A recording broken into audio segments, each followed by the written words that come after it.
Hola amigos, buenas madrugadas. Estamos en la madrugada del sábado, comenzando la madrugada del sábado 13 de noviembre de 2021. Son las 00:59 minutos pasada la medianoche. Por lo tanto, aquí en España, en Madrid, ya es sábado. Y en Venezuela es viernes todavía. Ya, sí. Y habrá otros países donde sea viernes. Bueno, para mí, aunque estamos a la 1 de la madrugada del sábado, sigue siendo viernes porque para mí el día termina cuando me acuesto a dormir y me quedo dormida. Entonces vamos a suponer que hoy es viernes. Total, en Venezuela es viernes. Ayer, cuando diga ayer, es jueves. Me refiero al jueves en este video. Ayer jueves estaba yo de lo más emocionada con un esquema que hice para explicar la revolución. La famosa revolución de 1848. Y primero grabé unos videos sobre los Estados Unidos. Y este lo iba a dejar de último porque el esquema me quedó como más bonito, ¿no? Pero en eso resulta ser que no tenía almacenamiento. No tenía almacenamiento en mi ordenador portátil Lenovo.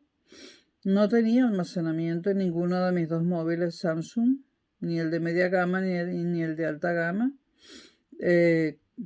Totalmente llenas las memorias SD, que cada uno de ellos tiene la memoria SD. O sea, cada uno de mis móviles tiene una memoria SD. O sea, yo cuando compro las memorias SD para los móviles, compro aquella de mayor capacidad que ese móvil acepte. La que ese móvil acepte, la más grande que se pueda. Por ejemplo, en este móvil en el que estoy grabando este video, pues tiene una memoria CD de 512 GB porque es la máxima que soporta. Y la memoria interna de este móvil donde estoy grabando también es de 512 GB, o sea que hay 1 TB en ese móvil, en este móvil desde donde estoy grabando. Y estaba lleno. Bueno, entonces no pude grabar, no sabía de qué deshacerme, había videos que no tenían nombre, no podía borrar uno al azar. Bueno, borré uno para grabar unos mini videos que puse en Clea Forever avisándoles que no tenía almacenamiento. Borré un video sin nombre, pero no sé ni qué borré. Bueno, entonces miré por todos lados y no había manera. Quité aplicaciones, reorganicé, no había manera. Entonces me puse a buscar en internet discos duros y pendrive y todo ese tipo de artículos para el almacenaje. Finalmente, después de 3 horas y media buscando, 3 horas y media dedicadas a buscar o una pendrive o un disco duro que me convenciese, pues encontré unos discos duros Samsung, no con disco, se llama disco duro porque trae un disco adentro, pero estos no son de disco, son sólidos, unos discos duros Samsung del tamañito de una tarjeta de crédito, un poco más gruesos por supuesto que una tarjeta de crédito, de núcleo sólido, lo cual hace más difícil que se pierdan datos. Y bueno, muy costosos, realmente muy costosos. Estuve como 1 hora más pensando si hacer ese gasto. Bueno, y lo hice y compré dos. Dos de 1 TB cada uno. Los hay de 512 GB, de 1 TB y de 2 TB. Bueno, y bueno, me tomó mucho tiempo eso, ¿no? Bueno, hice otras cosas que tenía que hacer. Hoy llegó el pedido de Amazon. Llegó en pocas horas, digamos que lo hice de madrugada y a las 4:30 de la tarde llegó. Y bueno, tenía que hacer otras cosas y después abrí el sobre Y bueno, el unboxing está en Clea Unboxing, en mi canal Clea Unboxing, pero está un poquito, bueno, voy a hacerlo, voy a grabar otro video sobre esos discos duros mañana, pasado, cuando pueda, porque realmente son de una calidad espectacular, realmente es una calidad, una altísima calidad. Bueno, y después bueno, tuve que este móvil vaciarle una gran parte de los videos para poder grabar esto. Todavía me faltan muchas cosas por vaciar en ese disco duro. En el Lenovo, en el ordenador portátil, no hay tantas cosas. Y para esto, bueno, un disco duro para cada cosa. Seguramente tendré que volver a comprar estos discos, ¿no? Si quiero almacenar los videos y las fotos. Bueno, pero este tema es técnico y no es para el canal de historia, ¿no? El caso es, bueno, que con el espacio que liberé hasta ahora, puedo grabarles este video y después liberaré más espacio. No, después de grabar este video veré un poco de televisión. Hace muchos días que no veo televisión y quiero ver una película de acción de esas hechas en serie, con un protagonista muy guapo, una mujer guapa de estas que practican karate y 20 artes marciales adicionales, y bueno, algo para distraerme. Ayer estaba nerviosa y hasta se me rompió un vaso. Y se rodó todo el líquido empalagoso, bueno, y me corté también. Me corté con uno de los vidrios. Este sí que no se va a romper, esto es plástico. Ya que estamos en ello,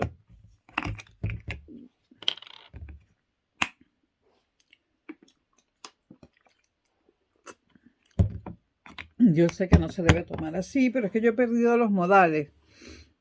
En esta segunda vida no tengo modales. Una amiga mía me dice, estás sorbiendo el café, haces... Sí, hago... porque estoy en mi casa. Y a esta edad, y teniendo que haberme ido de Venezuela y pasando por todo lo que pasé, tanto allá como aquí, ya me tomo el café como me da la gana.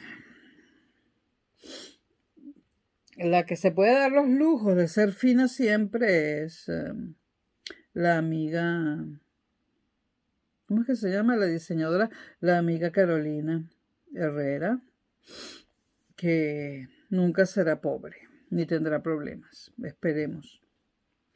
Bueno, ¿y por qué esperemos? O sea, puede que algún día los tenga, no lo sé. Bueno, este video va para el canal de historia.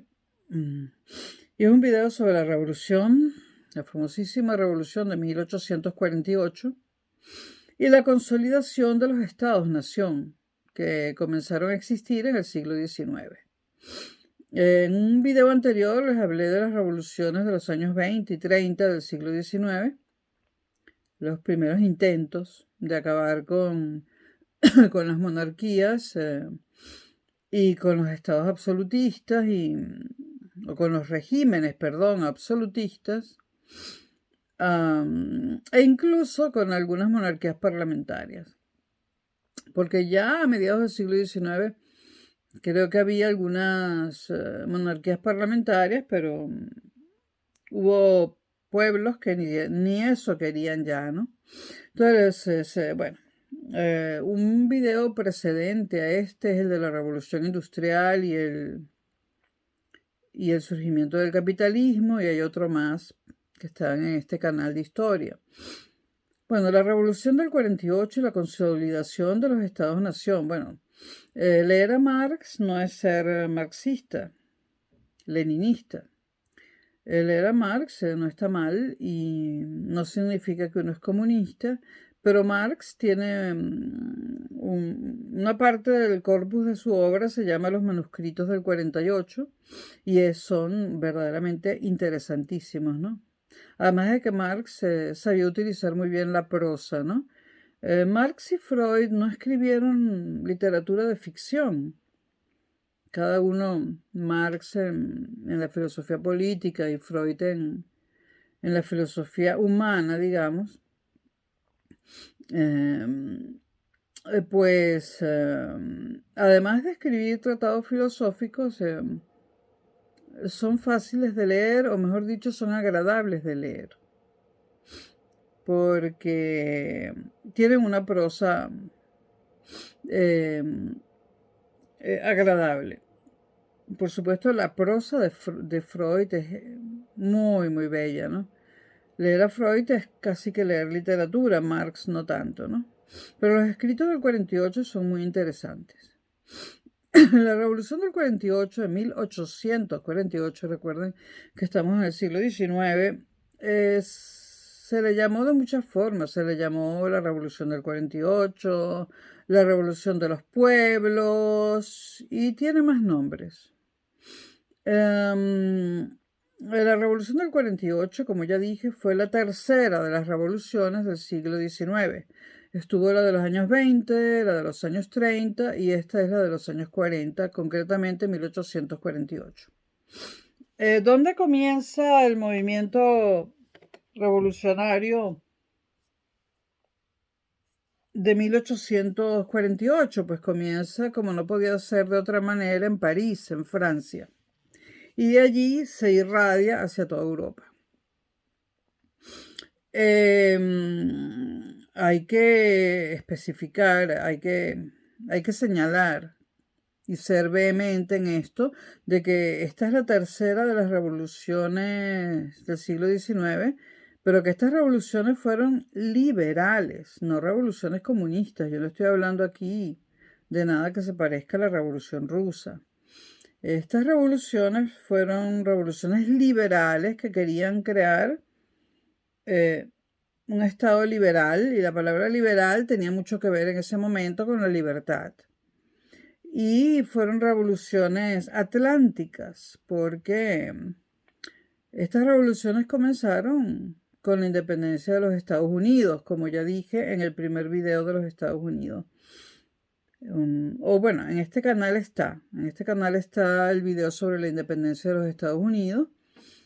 Entonces es la tercera de las revoluciones liberales atlánticas. Atlánticas porque fueron a ambos lados del Atlántico. En América, concretamente en Estados Unidos, primero que en ningún otro lugar. O sea, primero que en el resto de América, ¿no? Estas son olas revolucionarias, ¿no? Y estamos hablando sobre todo de Europa, porque también las hubo en Latinoamérica, pero estamos hablando sobre todo de Europa cuando hablo de las revoluciones del 20, del 30 y del 48. Entonces, en gran parte de Europa desaparecen los regímenes absolutistas. Es decir, aquellos regímenes donde había un rey que encarnaba todos los poderes en él: el ejecutivo, el legislativo y el judicial, y cualquier otro poder que se les pueda ocurrir.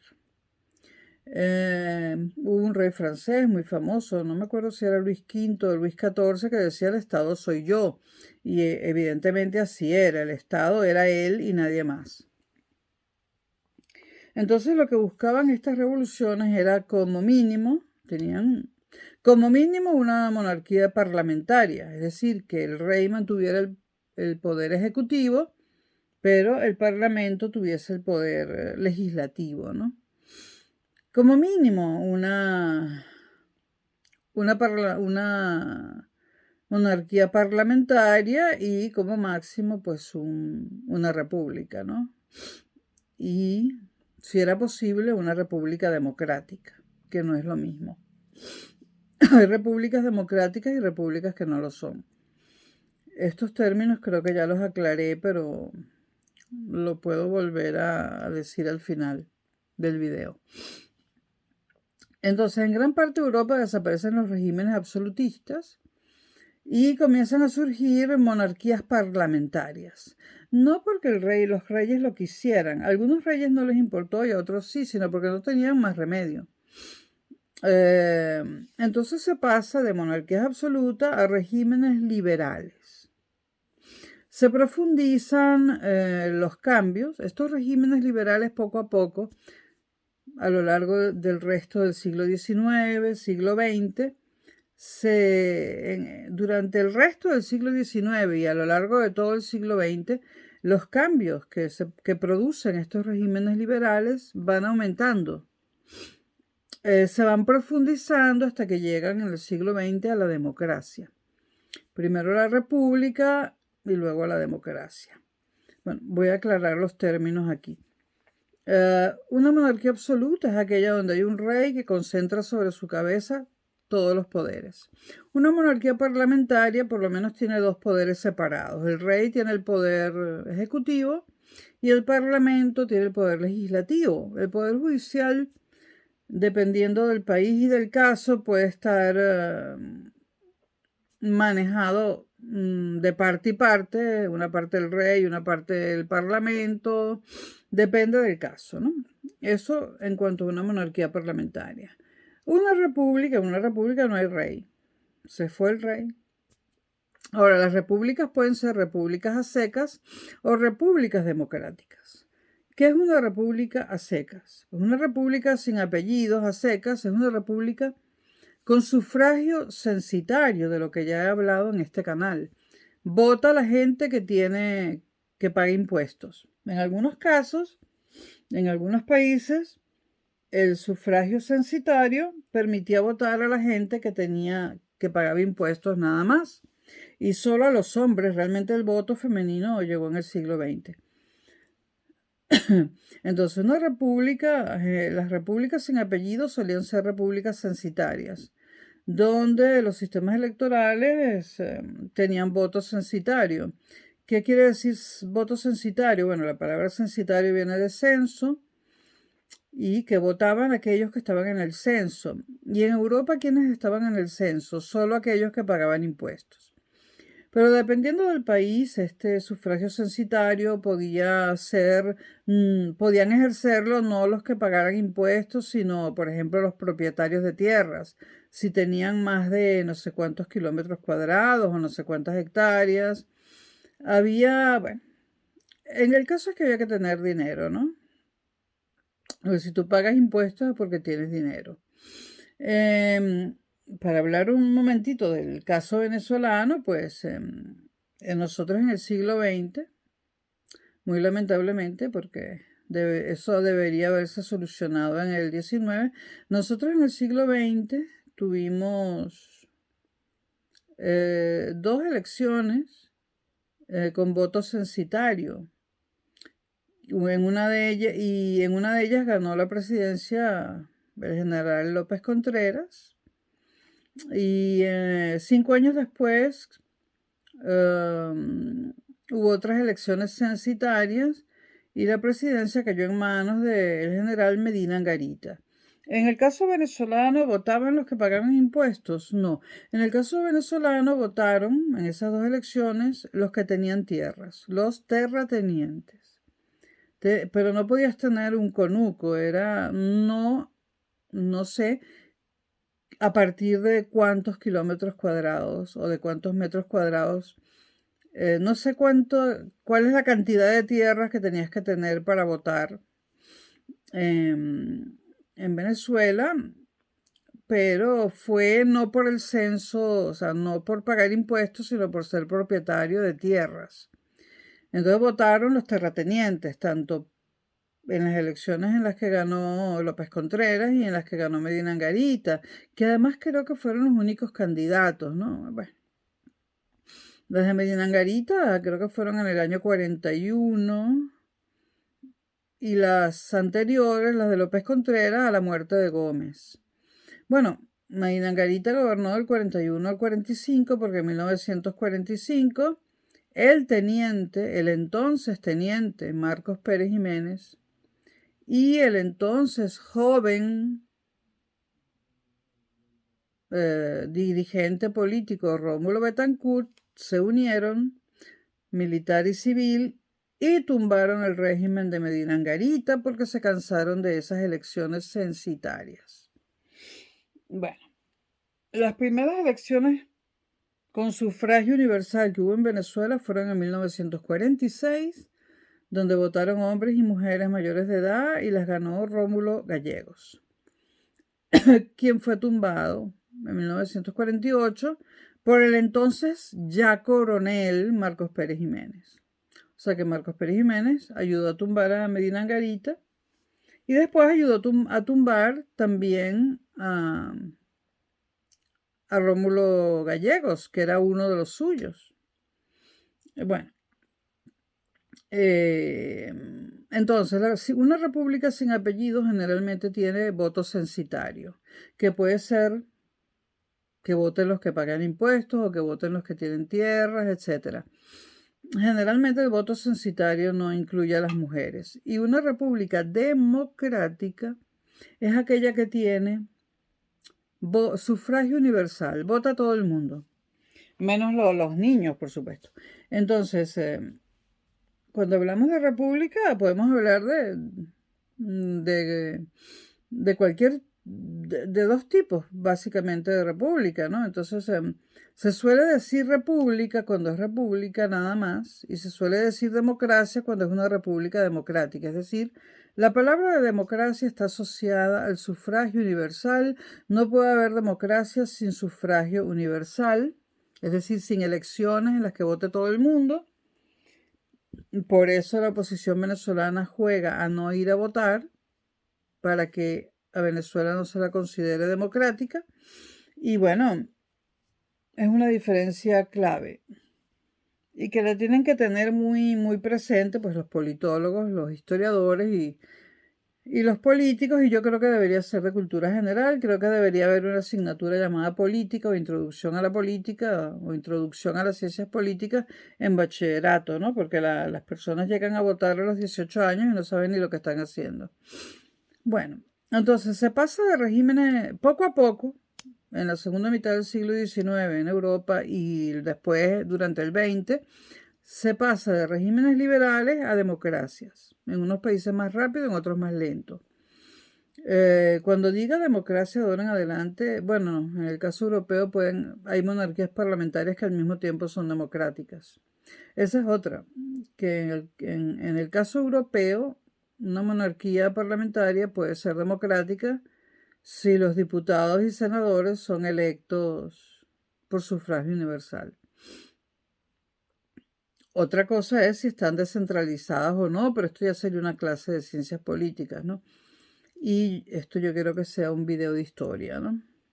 Entonces, los regímenes liberales a lo largo de la segunda mitad del siglo XIX europeo, siglo XX, se van profundizando, se van ampliando y muchos terminan convertidos en democracias plenas, ¿no? Un cambio en los sistemas electorales, ¿no? Hay un cambio en los sistemas electorales, por lo tanto, lo acabo de decir, se deja de aplicar el voto censitario y se pasa al sufragio universal. No te puedes llamar democracia o demócrata, no te puedes llamar democracia si, o sea, un país no se puede llamar democracia si no tiene sufragio universal. Y una persona no se puede llamar demócrata si no cree en el sufragio universal. Yo no sé si creo en el sufragio universal. Realmente nunca he creído en él. Lo respeto porque no tengo más remedio, ¿no? Y tampoco conozco una forma distinta de elegir a los mandatarios, pero los pueblos votan muy mal y los pueblos que mejor saben de eso, o los pueblos que peor votan en todo el planeta Tierra, son los pueblos latinoamericanos, ¿no? Porque después vienen y se quejan, ¿no? Que no me gusta Maduro, que no me gusta Chávez, que no me gusta Ortega, que no me gusta Lula, pero es que ustedes votaron por ellos. Bueno. La clase política, ¿cómo era en las monarquías absolutas? Porque claro, a ver, los monarcas absolutos a veces nombraban un jefe de gobierno. ¿Por qué? Bueno, porque muchas veces eran reyes que se dedicaban solamente a los placeres y nombraban a alguien que se ocupara de administrar el reino. Y bueno, esa persona formaba parte de la clase política, ¿no? Entonces, la clase política de las monarquías absolutas y después de las parlamentarias Estaba formada por cargos electos, lo elegían entre los reyes y los nobles, ¿no? No remunerados, o sea, tú eras jefe de gobierno de un rey absolutista, a ti no te pagaban por ser jefe de gobierno. Era la distinción en sí, el pago, ¿no? Entonces, si no tenías dinero, no podías tener un cargo público en una monarquía absoluta o en una monarquía parlamentaria de las primeras, que fingía ser parlamentaria, pero estaba más bien apegada al antiguo régimen. Entonces, al principio los cargos públicos no tenían salario. Por lo tanto, tú tenías que tener de qué vivir mientras ejercías el cargo público. Esto era para que solamente los ricos pudieran acceder a cargos públicos. Entonces, en la segunda mitad del siglo XIX hubo una lucha de los pueblos para pasar, y de los líderes de esos pueblos, para pasar de los sistemas electorales censitarios al sistema electoral por sufragio universal. Yo sé que lo estoy repitiendo, pero es que esto es muy importante. Bueno, las revoluciones liberales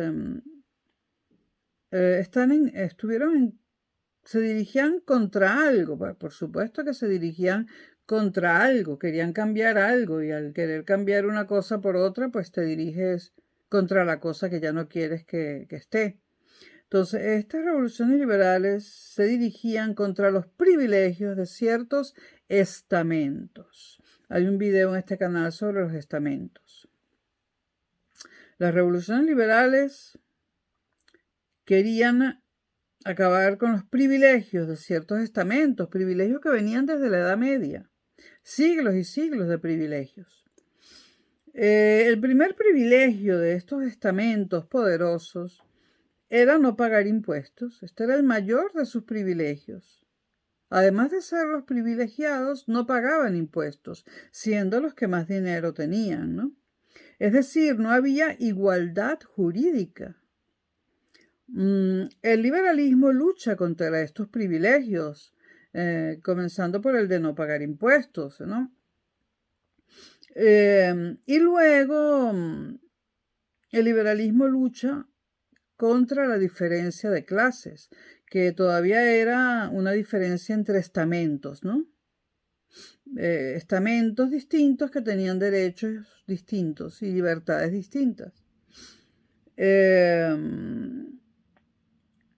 Al luchar contra la diferencia de clases, los liberales, ya en el siglo XIX europeo, pretendían una equidad en el reparto de la riqueza.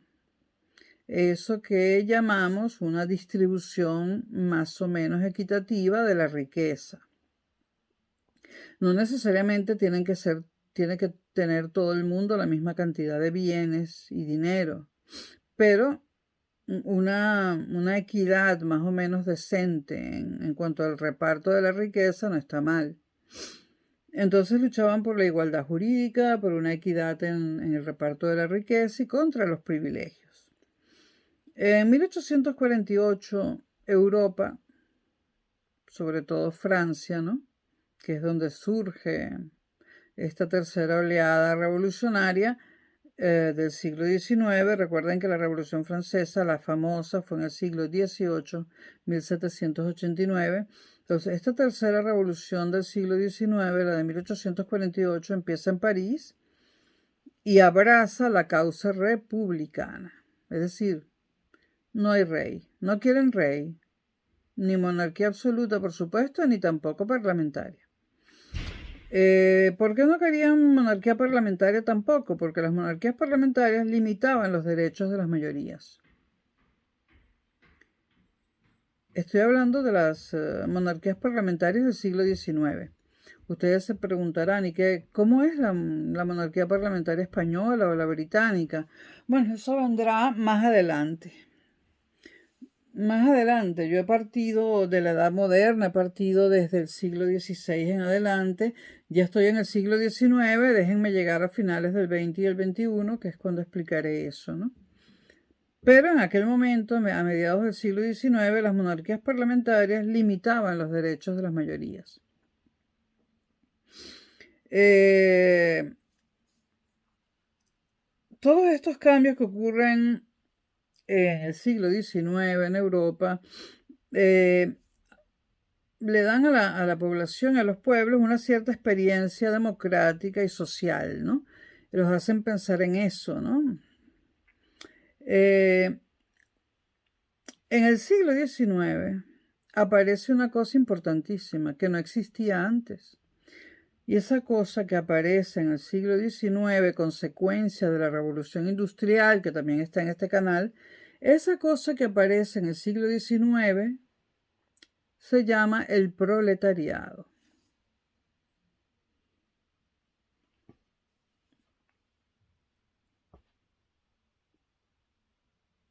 Y eso es muy importante.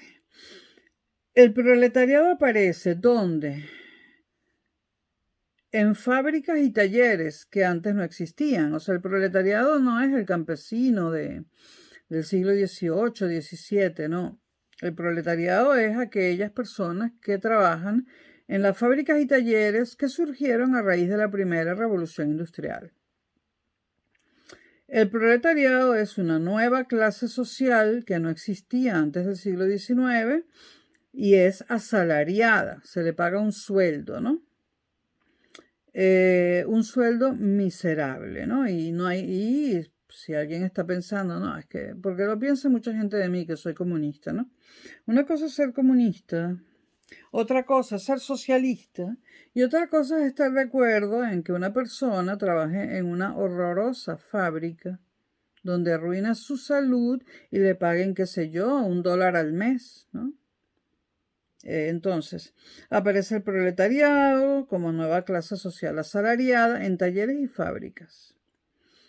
Y es una clase que va a ser terriblemente explotada, porque señores, esto no es comunismo. La explotación existió y existe. Entonces, una clase explotada y es la carne de cañón a ser explotada. El capitalista, que es el dueño de los medios de producción, el dueño de la fábrica, el dueño de los talleres, ve a esta gente va a esta gente perfecta para contratarla como empleados, como trabajadores y para explotarla. ¿De dónde sale esta gente? Bueno, en el video de la Revolución Industrial dijimos que la Revolución Industrial aumentó la productividad de los campos. Y la primera revolución industrial aumentó la productividad de los campos en un 1000%. Entonces, muchos campesinos ya no tenían trabajo y fueron a las ciudades a buscar trabajo. Y muchos de ellos se convirtieron en proletariado, en proletarios que trabajaban en fábricas y talleres en unas condiciones de trabajo mucho peores que las de los campesinos en el campo. Valga la redundancia. El capitalista, el dueño de los medios de producción, veía en esta gente la carne de cañón a ser explotada. No tenían derechos políticos, esta gente no votaba ni siquiera, que es el primero de los derechos políticos que una persona tiene que alcanzar. No tenían derechos políticos y no tenían representación sindical porque todavía no se habían inventado los sindicatos. Estaban totalmente desprotegidos y necesitaban trabajar y trabajaban por lo que fuera. Así fuese una miseria y todas las horas que el capitalista quisiera. Entonces, empieza a surgir el socialismo, ¿no? Primero surge el socialismo utópico, que no lo veremos aquí porque eso es del canal de filosofía, aunque realmente para eso debería abrir un canal de ciencias políticas, ¿no? Aunque en el canal de filosofía voy a incluir algunas clases de ciencias políticas, por ejemplo, qué es el socialismo utópico, qué es esto, qué es aquello, los nombres, ¿no? De los diferentes movimientos políticos, ¿no? Ya había aparecido antes incluso del proletariado o al mismo tiempo el socialismo utópico, que no voy a explicar qué es porque me saldría del tema histórico, y este socialismo utópico da paso, con la aparición de Marx y Engels, da paso al socialismo científico. El socialismo de Marx y Engels es un socialismo científico. Ya hablaremos de eso. cuando yo hable de Marx va a ser en el canal de filosofía. En este canal de historia, confórmense con saber que Marx desarrolló el socialismo científico, para lo cual se apoyó en un filósofo anterior que fue Hegel. Y Hegel fue el heredero de Platón, en el sentido del uso de la dialéctica, ¿no? Entonces, surge el socialismo científico porque ya Marx andaba por allí, protegido por Engels, porque Engels era millonario, era un inglés millonario, y Marx era un filósofo alemán que primero tuvo que huir de Alemania a causa de sus ideas y se radicó en Francia, luego tuvo que huir de Francia a causa de sus ideas, y como Engels, que era inglés y estaba pasando un tiempo en París, lo conoció en Francia, pues Marx huyó con Engels a Inglaterra, ¿no? A Londres, donde escribió la mayoría de su obra y donde murió, mantenido por Engels. ¿Qué pasa con el proletariado que vive en estas condiciones prácticamente inhumanas? Ya vamos a decir dónde y cómo vive. ¿Qué pasa con el proletariado a medida que pasan los años? Que se genera un odio terrible. Porque si tú eres sistemáticamente maltratado o maltratada, si a ti te maltratan sistemáticamente a lo largo de los días, los meses y los años, por más buena persona que tú seas, por más bondad que tú tengas en el corazón, llega un momento en que odias. Entonces, esta explotación del proletariado generó un odio enorme y ese odio iba a explotar y no lo quisieron ver, pero iba a explotar. No voy a hacer tic-tac como hacía Chávez, ¿no? Pero el odio explota.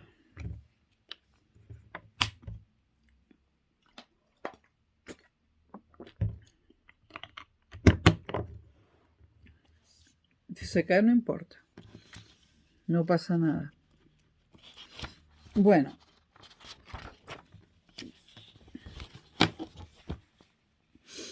Ya dije que las condiciones de trabajo en el mundo industrial, talleres y fábricas, mundo industrial, eran peores que en el mundo agrícola. Por ejemplo, si el trabajador no tenía familia, es decir, si no tenía esposa ni hijos, dormía en la fábrica. Ahora, no vayan a creer que tenía tremenda habitación, no, dormía allí sobre unos cartones en la fábrica. Y si tenía familia, le daban una habitación en unas casas adosadas que se construyeron. Casas adosadas son pegadas unas a las otras. Daban una habitación por familia. En una casa de 4 habitaciones, pequeñas además, vivían 4 familias, ¿no? Eran unas condiciones de vida totalmente inadecuadas, ¿no? En Google Imágenes se pueden ver estas casas adosadas que todavía se conservan intactas cerca de Londres, en los alrededores de Londres, construidas en el siglo XIX para los proletarios. Bueno, si no tenías familia, dormías en la fábrica y si no, en una habitación junto con toda tu familia. Una sola habitación, tú y tus 500 hijos y tu mujer y la suegra y todo el mundo. Había un lugar donde era peor trabajar que en fábricas y talleres, que eran las minas. En las minas todo era peor. No hay que explicar ni siquiera por qué, estás debajo de la tierra. Y en las minas trabajaban niños a partir de los 5 años de edad. Después hay gente que te dice comunista, comunista, chavista, ¿no? Señores, en el siglo XIX en Londres trabajaban niños que tenían 5 años de edad en las minas. Si eso no es explotación, si eso no es falta de humanidad, si eso no es un crimen, no sé qué es. Y bueno, por eso a mí me ha dejado de hablar todo el mundo cuando yo rompí con la oposición en el 2011, ¿no? Y es que un niño de 5 años no puede trabajar ni en la mina ni en ninguna parte. pero trabajaban niños de 5 años en las minas y también en los talleres y fábricas, pero la mina era lo peor. Se empezaban a arruinar los pulmones, algunos ni llegaban a la mayoría de edad, ¿no? Entonces esto provocó que en 1885, todavía en el siglo XIX, 1885, se redactara la primera legislación contra el trabajo infantil en Europa. En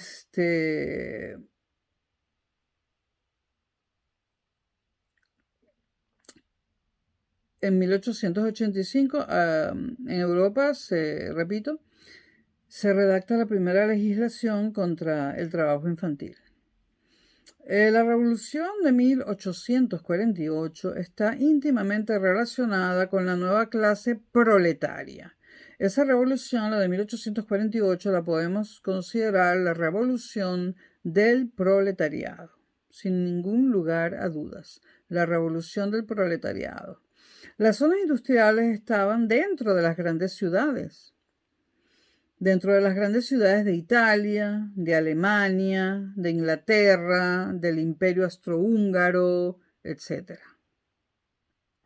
Empezó a concentrarse un terrible smog sobre las grandes ciudades de toda la contaminación que producían estas industrias y talleres que estaban en el medio de la ciudad.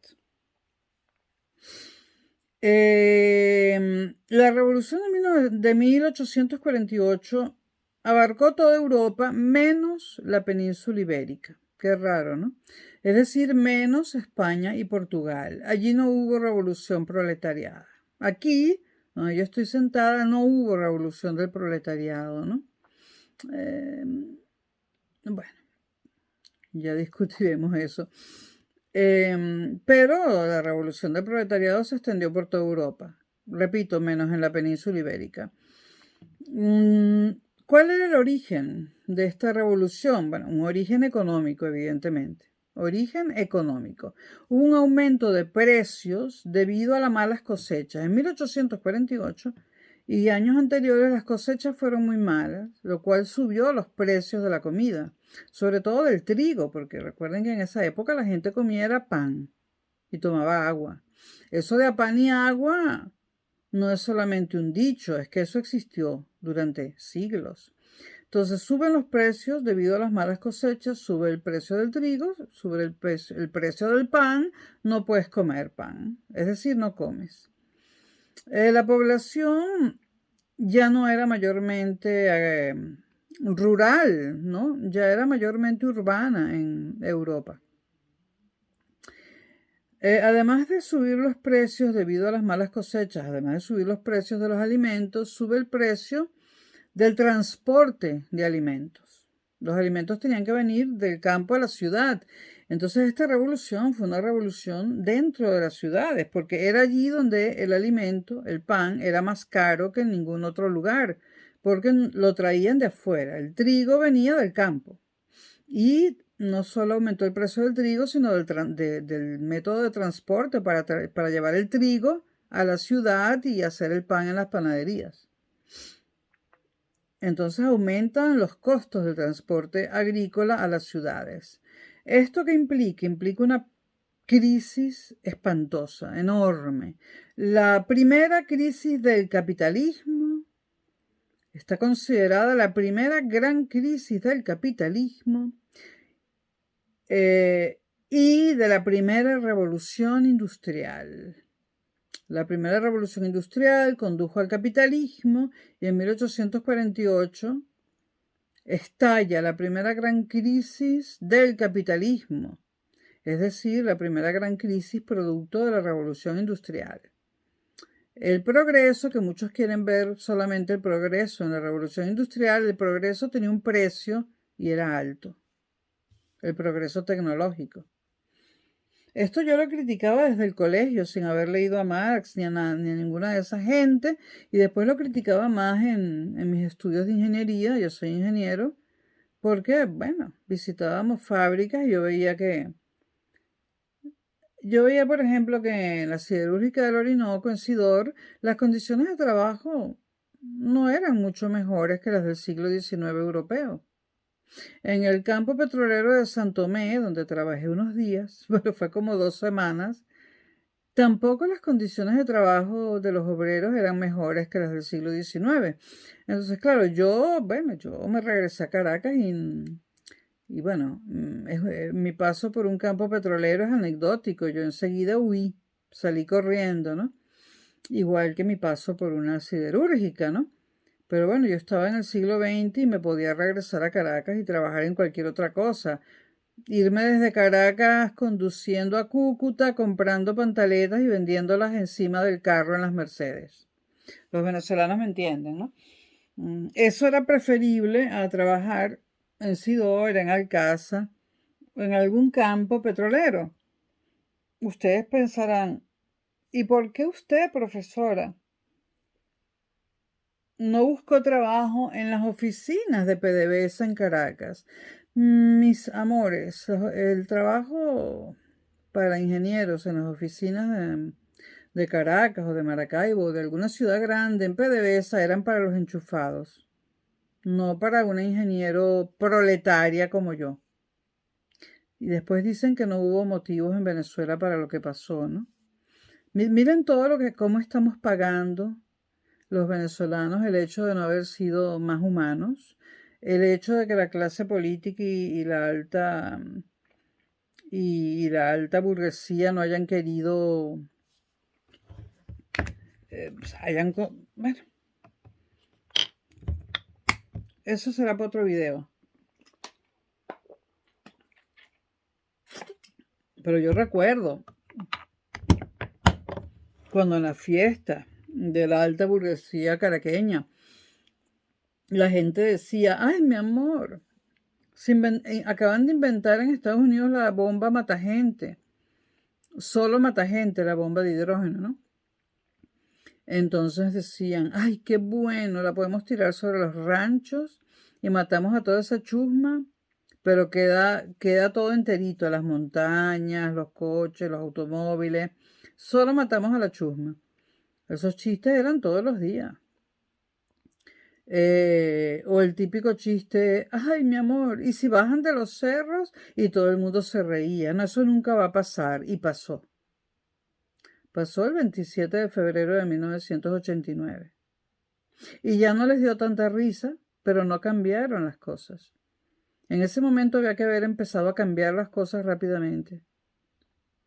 Porque había explotado el odio. Pero parece que no se dieron cuenta. Por lo tanto, ambas partes, no solamente Venezuela es una víctima del chavismo y de Maduro, Venezuela es una víctima de la burguesía, de la alta burguesía venezolana, de los aristócratas estos criollos. Venezuela, los venezolanos son víctimas tanto de la aristocracia criolla que no quiso cambiar las cosas, como posteriormente de los revolucionarios del 4 de febrero del 92, que lo hicieron todo mal. Realmente los venezolanos somos víctimas de ambos bandos. Bueno,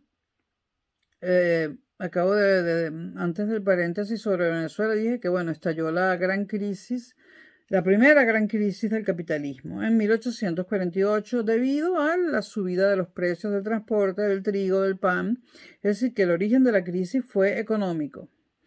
Entonces, en medio de esta crisis hubo grandes movilizaciones populares por primera vez en la historia. Y esto produjo un gran pánico reaccionario. Esto produjo pánico en las clases privilegiadas, pero pánico. Nunca habían visto a tanta gente en las calles, a tanta gente pobre protestando, estaban aterrorizados. Hubo un gran pánico reaccionario, hubo un temor a la masa y hubo un rechazo y temor a todo aquello que fuese popular. Hubo un pánico a la masa ciega e ideologizada según los burgueses. Estaban aterrorizados los burgueses. Por primera vez todo ese gentío en la calle, esto me recuerda los saqueos del 89, que bueno, yo abandoné mi carro y Me puse a caminar, lo abandoné en el elevado de San Bernardino. Total, era una cacharra. Y caminé desde allí hasta La Carlota, donde yo vivía. Primero, caminé con mucha gente. El 27 de febrero del 89, ahí hubo un atasco en el elevado de San Bernardino que no se resolvía. Y yo cerré el carro, total, no valía nada. Era una cacharra que de casualidad funcionaba y caminé desde el elevado de San Bernardino hasta La Carlota, donde está el metro de los Dos Caminos, porque habían cerrado el metro. Yo caminé o sea, yo bajé a Bellas Artes caminando, allí caminé por la Avenida México, luego caminé por la Avenida Libertador, luego bajé a Chacaíto caminando, luego caminé toda la Francisco de Miranda hasta que llegué a La Carlota y a mi casa. Y yo veía a la gente saqueando y no tuve miedo en ningún momento, en ningún momento. En los saqueos no tuve miedo en ningún momento porque no eran en mi contra. No tenían nada que ver conmigo y yo sabía que a mí no me iban a atacar ni me iban a hacer daño. Yo era casi que una proletaria más caminando entre todo ese montón de gente que quería regresar a su casa. El 4 de febrero en el golpe de Estado sí tuve miedo, en los saqueos no. En los saqueos tuve miedo cuando dieron los toques de queda, porque los soldaditos disparaban a diestra y siniestra, ¿no? Pero yo miedo al pueblo saqueador, ni el más mínimo. Asombro sí, porque yo me acuerdo que yo vi, es que me pasó delante de las narices un hombre flaquito, flaquito, que llevaba encima casi que una vaca completa que se había robado de una carnicería, ¿no? Eh, lo, lo que yo pensé en ese momento era, coño, aquí había más hambre de la que yo pensaba. Fue lo que yo pensé en ese momento cuando vi ese tipo de cosas, ¿no? Yo sabía que la cosa estaba mal, pero si alguien se lleva una vaca muerta sobre los hombros es porque tiene hambre. Bueno, grandes movilizaciones populares, terror en las clases privilegiadas y los masones y otras logias que habían surgido en el siglo XVIII. Esto lo saqué yo de... Ajá, sí, yo sé dónde lo saqué. Bueno, los masones y otras logias surgidas en los siglos XVII y XVIII se aprovecharon de todas estas masas populares en las calles y se apoderaron del control de las manifestaciones populares, sobre todo los masones. Se dice que Bolívar fue masón, eso es una teoría que anda por allí y parece que es cierta, ¿no? Bueno, eso habrá que preguntárselo a Raíz Luca. Bueno, en este momento histórico que había, además de esa clase social nueva del proletariado, pues había una presencia protagónica del gran capital. Nunca había habido capitales tan grandes. Nunca nadie había sido tan inmensamente rico. Nunca había habido tanto dinero, porque ya no era cuestión de tierras, de siervos, de criados, de objetos de arte, sino de dinero, ¿no? El centro de la revolución, ya lo dije, fue por supuesto París, en Francia, ¿no? Los sans-culottes del 48 los llamaron. Sans-culottes es aquel que ni siquiera tiene para comprarse unos pantalones. Sans-culottes quiere decir, bueno, que se te ve el culo porque no tienes pantalones, ¿no? A los revolucionarios de 1789 de la Revolución Francesa del siglo XVIII se le llamó los sans-culottes y a estos se le llamó los nuevos sans-culottes. Entonces, los sans-culottes del 48, del 1848, es decir, la gente pobre que recibían ese nombre de sans-culottes, sin culo, que en realidad era sin pantalones en el culo, ¿no? Bueno, los sans-culottes de 1848, esas masas populares fueron aprovechadas por cierta gente, ¿no? Entre ellos los masones, y sufrieron un proceso de fagocitación. Y hubo un líder que los logró, que durante un tiempo logró mantenerlos bajo su influencia, ¿no? Hubo un líder que se apropió de los sans-culottes y quiso dirigirlos, ¿no?, hacia determinados objetivos. Y este líder tenía como abuelo o como tío abuelo a Napoleón Bonaparte, es decir, era un descendiente de Napoleón Bonaparte o de la familia de Napoleón Bonaparte. Hay algo muy importante, estas masas salen a la calle pero sin líderes. Y aparecen los líderes. Esto suele ocurrir siempre, ¿no? Bueno, los líderes del proletariado, y esto es muy importante, no eran proletarios.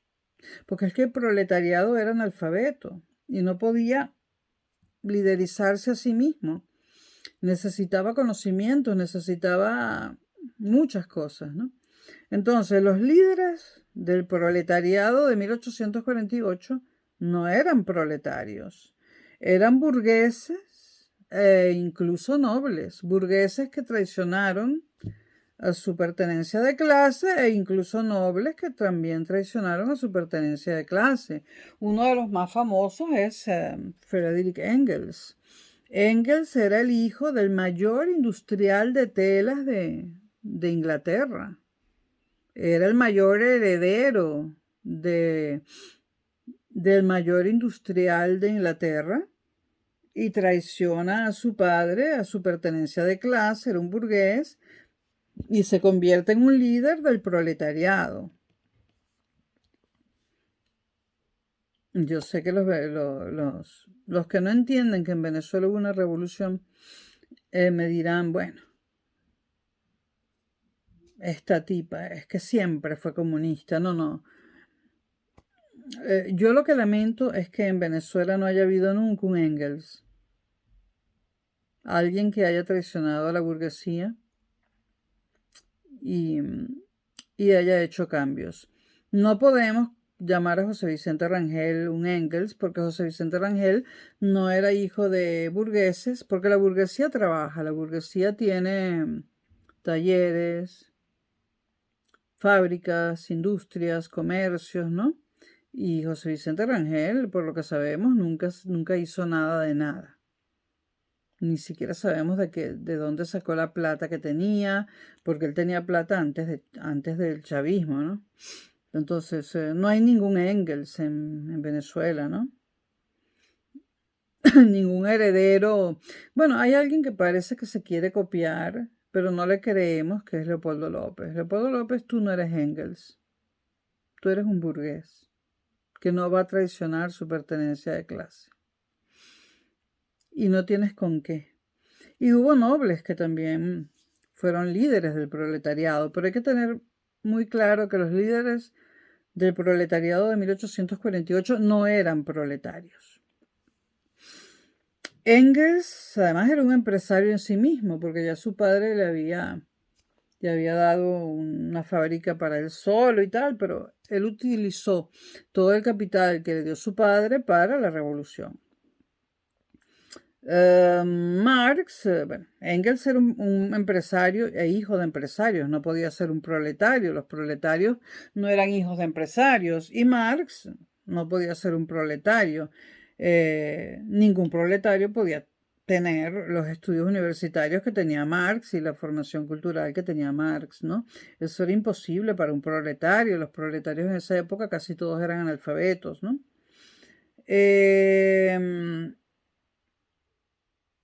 Marx abogaba por el internacionalismo. Marx quería internacionalizar la revolución. Y no quería banderas burguesas. Marx estaba preocupado de que la revolución, de que burgueses no traidores se hicieran pasar por burgueses traidores para conducir la revolución hacia donde no era, ¿no? Entonces, las banderas burguesas a Marx no le gustaron. Él prefería tener líderes intelectuales para los proletarios y no líderes burgueses, ¿no? Exceptuando a su amigo Engels, que sí era un burgués. Y fue en esa época de la Revolución de 1848 cuando salió esa consigna que todavía se usa hoy en día de en la unión está la fuerza. Llevamos como una hora y es que este video es largo. ¿Ustedes qué quieren? ¿Que siga o que lo divida? Bueno, voy a seguir a ver cómo voy.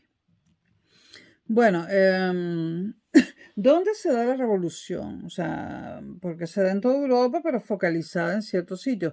Bueno, la revolución se focaliza sobre todo donde había tejidos industriales importantes. Por ejemplo, en los estados germánicos, pues cerca de la cuenca del Ruhr, donde había talleres y fábricas y un tejido industrial importante. En el Imperio Austriaco, que era de cultura germánica, porque el Imperio Austriaco tenía una industria bastante desarrollada. El Imperio Austriaco, recuerden que era también germánico y de hecho los austriacos siguen hablando alemán. En esa época, por cierto, en esa misma época, el Imperio Austriaco, el Imperio Austrohúngaro, que yo siempre he visto con mucho romanticismo el Imperio Austrohúngaro, ¿no? De hecho, he pasado por allí en autobús, por esos lugares, ¿no? Me gusta respirar el aire de esas tierras que alguna vez formaron el Imperio Austrohúngaro. Bueno, el Imperio Austrohúngaro en esos mismos años se fragmenta en dos, se fragmenta, ¿no? Se fragmenta porque hay un parlamento en Viena, pero algunas personas de ese imperio pues establecen un segundo parlamento en Budapest. Y no puede haber dos parlamentos a nivel de una sola nación, de un solo país. Entonces el imperio austrohúngaro, por causas que no tienen que ver con el proletariado, se fragmenta, ¿no? Y una parte se pasa a llamarse Imperio Austriaco, y le quitan lo de húngaro, que era el más influido por la cultura germánica y el que hablaba alemán. Una parte pasa a llamarse Imperio Austriaco, capital Viena y con el parlamento en Viena, y la otra parte pasa a llamarse Reino de Hungría, con capital y parlamento en Budapest. Ahora, en Viena hubo muchísimos movimientos del proletariado, porque en Viena también había un tejido industrial importante, ¿no? Y todo esto, como digo, se extendía desde París. Desde París surgían todas estas oleadas, ¿no? Que recorrían Europa. Y no había internet, ¿eh? Bueno, entonces, ¿qué está pasando en este siglo, en esta segunda mitad del siglo XIX europeo? ¿Qué está pasando? Que se está cambiando, o sea, hay un cambio del liberalismo a la democracia. Ya el liberalismo con los parlamentos, con las monarquías parlamentarias y el voto censitario, no era suficiente para los pueblos y hay como una transición que empieza en la segunda mitad del siglo XIX, a partir de 1848, del liberalismo hacia la democracia, que ya dijimos que democracia implica sufragio universal. La burguesía, por supuesto, tenía miedo, la nobleza tenía miedo y el miedo hace que se hagan alianzas, ¿no? Para no perderlo todo y para no perder la vida. Entonces hubo una alianza política entre la burguesía y el proletariado. Tuvieron que conversar, tuvieron que negociar. Hubo un paulatino crecimiento del sufragio, cada vez se extendía más el sufragio, cada vez más gente de distinto tipo adquiría el derecho de votar. Hubo desamortizaciones, que en un video anterior ya expliqué lo que eran. Las desamortizaciones consistían en quitarle las tierras al clero, a la iglesia, que era prácticamente la poseedora de todas las tierras en Europa, y dárselas a los burgueses para que las explotaran, e incluso a pequeños propietarios que podían haber sido miembros del proletariado, ¿no? Entonces hay desamortizaciones, hay capitalización y hay representatividad. ¿Representatividad de qué significa? Pues que los proletarios también quieren estar representados en los parlamentos para que su voz se escuche a través de los parlamentarios, ¿no? Empieza una división entre el liberalismo y la burguesía. Y del liberalismo se transcurre hasta la democracia a lo largo de lo que quedaba del siglo XIX y del siglo XX. Ahora, vamos a hacer un comentario sobre el sufragio censitario porque no lo estoy condenando, ¿no? No condeno el sufragio censitario porque para el momento fue un gran logro. O sea, que se pudiera elegir un mandatario de la forma que fuera, aunque lo eligieran solo 100 personas, eso fue un logro descomunal. O sea, el obtener el sufragio censitario fue un logro descomunal y hubo gente que perdió la vida luchando por el sufragio censitario y hay gente que perdió su patrimonio, su riqueza personal para lograr esto, ¿no? Porque muchas personas fueron presas o fueron fusiladas. Mucha gente dio el pellejo para que existiera el sufragio censitario. Ya el sufragio censitario por sí mismo era un avance, ¿no? Lo del sufragio universal era un paso más en el avance, ¿no? En la segunda mitad del siglo XIX hay una lucha entre liberales que apoyaban el sufragio censitario, decían que todavía la cosa no estaba madura como para implementar el sufragio universal. Y hubo una lucha entre liberales y demócratas. Los demócratas querían de una vez sufragio universal. Entonces, siglo XIX, segunda mitad. Por un lado, los liberales, que se aferraban al sufragio censitario, y por el otro lado los demócratas, que se aferraban al sufragio universal. Entonces, de ninguna manera liberalismo y democracia son sinónimos. Creo que ya lo dije en otros videos, pero es muy importante mantener esto aquí. Liberalismo y democracia no son sinónimos, nunca lo han sido.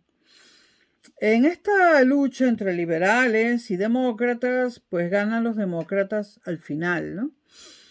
Y bueno, que ganen los demócratas y que se instaure el sufragio universal, por supuesto, produjo movimientos reaccionarios, ¿no? Un montón de gente no quería esto. Por otra parte, mientras todo esto ocurría, seguía progresando la tecnología y ya pasábamos de la primera a la segunda revolución industrial. Ya estábamos en la segunda revolución industrial. En la segunda revolución industrial aumenta aún más la calidad de la producción, ¿no? Y esto hace que aumente el bienestar de los trabajadores de talleres y fábricas. Y surge un lema entre los burgueses que dice un trabajador bien comido produce mejor, ¿no? Entonces, deciden alimentar mejor al proletariado, simple y llanamente porque mejor alimentado hacía mejor su trabajo. Surge esa expresión del trabajador bien comido o la persona bien comida, ¿no? A la que tú la alimentas, pero para que trabaje para ti, para explotarla, ¿no? Porque si no está alimentada, pues se desmaya. Pero bueno, la democracia sigue avanzando, los demócratas siguen avanzando y consiguen que se limiten los horarios de trabajo en las fábricas, se consiguen horarios limitados, se consiguen limitaciones de edad para trabajar, ya no va a trabajar un niño de 5 años, las edades van subiendo a medida que transcurre la segunda mitad del siglo XIX y el siglo XX, ¿no? En el siglo XX llegamos a la edad de 18 años para poder trabajar, ¿no? Aunque en España actualmente se permite trabajar a los 16 años. No sé cuál es la edad en los otros países europeos, tendría que averiguarla. Se decide en las fábricas tratar diferente a hombres y mujeres. Y espero que no se pongan a gritar las feministas, pero el problema es que las mujeres estaban sometidas al mismo ritmo de trabajo que los hombres y la misma dureza y no tienen la misma fuerza. No tenemos la misma fuerza física y ese trabajo era físico. Era un trabajo de músculo. Y entonces pues se empieza a tratar a las mujeres con un poquito más de deferencia, ¿no? Porque no estaban siendo terriblemente explotadas al tratarlas igual que a los hombres, porque vamos a estar claros, la fortaleza física de una mujer es menor que la de un hombre y lo será siempre. Se inventan las cajas de ahorro en fábricas y talleres, donde se coloca una parte del salario del trabajador y cuando él se va de la fábrica, pues se le entrega, ¿no? Se le coloca digamos, un 5% del salario del trabajador va a parar a la caja de ahorros y la empresa pone también una parte y bueno, cuando el trabajador se va, se lleva las dos cosas. Voy a hacer un inciso sobre Venezuela. Yo trabajé 4 años en la Universidad Metropolitana, que es una explotadora, y nosotros poníamos 10% de nuestro salario en la caja de ahorros, los profesores. Y la Metropolitana nos ponía el 7%, es decir, o sea, si nosotros poníamos 10 bolívares ese mes en la caja de ahorros, la universidad ponía 7 y eran 17. Y en esa época en Venezuela siempre la empresa ponía el mismo porcentaje, o sea, ponía la misma cantidad de dinero que ponía el empleado. En la Simón Bolívar, si yo ponía el 10%, pues la universidad me ponía otro 10%, la misma cantidad que yo ponía, ¿no? En la caja de ahorro de la Universidad Metropolitana, nosotros poníamos el 10% y ellos ponían el 7% nada más. Y yo me salí de esa caja de ahorros porque descubrí que además hacían préstamos y estaban lucrándose con la caja de ahorros, ¿no? Entonces, la Universidad Metropolitana dice que ellos me expulsaron por conductas extrañas, ¿no? No, no me expulsaron, yo me fui, porque eran unos explotadores, explotadores. Y los alumnos se quedaron muy tristes sin mí. ¿Qué es eso de 7% de la caja de ahorros? Yo, si fuera gobierno, cierro la Universidad Metropolitana. Y les digo, me siguen debiendo plata. Me deben plata. Me deben plata. Bueno, surgen las cajas de ahorro, pero fíjense lo que hace la Universidad Metropolitana en Venezuela. Cambiaron, ve tú a saber. Y bueno, empieza a haber compensaciones en caso de viudedad. Digamos, si un trabajador hombre muere en la fábrica o en el taller, pues se le da algo de dinero a la esposa, a la viuda, como compensación. Estos fueron pequeños avances, muy pequeños al principio, pero algo es algo, ¿no? Se empieza desde poco a poco hasta conquistar más derechos, ¿no? Ahora, bueno, lo voy a hacer todo en un video, va a ser larguísimo. Ahora, ¿quiénes opusieron obstáculos a la democracia? Es decir, al sufragio universal. En primer lugar, las iglesias, todas. La cristiana en todas sus vertientes, ¿no? Católica, anglicana y protestante. Hay algo muy importante. En Venezuela nos dicen que el protestantismo, bueno, lo hay en Alemania, en Inglaterra, pero no son iguales. En Alemania hay protestantes y en Inglaterra anglicanos y son dos iglesias diferentes. Lo que tienen en común es el cristianismo, que también lo tienen en común con los católicos, ¿no? Pero bueno, todas las iglesias, católica, luterana es la protestante, anglicana, todas se horrorizaron, ¿no? Y se oponían a la democracia, ¿no? Bueno, ahora tenemos un papa comunista, él no se hubiera opuesto a la democracia. Y no sé por qué se quejan de Francisco, si por fin hay un papa de izquierda. Bueno, porque el otro, Juan Pablo II, era un mentiroso, o sea, era el papa malo con cara de bueno. Bueno, las iglesias se oponen a la democracia porque dicen que el pueblo no colabora con dinero, no le da dinero a las iglesias, porque las iglesias en esa época cobraban un diezmo. Y el pueblo, como no tenía dinero, no podía pagar el diezmo. Entonces las iglesias dicen, no, la democracia no puede ser posible y el pueblo no puede tener derecho porque no paga la iglesia, no ayuda a mantener a la iglesia. ¿Y de qué le sirve la iglesia al pueblo? Esto ahora se entiende por qué Marx arremetió contra las iglesias, ¿no? Las iglesias todas arremetieron, todas las religiones arremetieron contra el proletariado y contra los trabajadores. Todas. Así que en Latinoamérica quítense esa tontería del catolicismo, porque el catolicismo no quería derechos para los trabajadores. Si los católicos hoy en día pudieran volvernos, si los curas católicos hoy en día pudieran volver a colocarnos cadenas, lo harían. Entonces, la iglesia dice, bueno, pero el pueblo no nos da dinero, no paga el diezmo y además no viene a misa los domingos. ¿Por qué no iba el pueblo a misa los domingos? Porque el pueblo era creyente, pobrecito, y sigue siéndolo en Latinoamérica. El pueblo no iba a misa los domingos porque la jornada de trabajo en los talleres y fábricas era de lunes a lunes. No había descanso dominical, no había ni un solo día libre a la semana. Así comenzó el mundo de la industria, de las fábricas y talleres, de lunes a lunes, y no sé cuántas horas al día. Bueno, lo voy a dejar hasta aquí para pasar a hablar de la nación y el nacionalismo, para que no sea tan largo, ¿ok? Lo grabo en 2 partes. Ya vuelvo.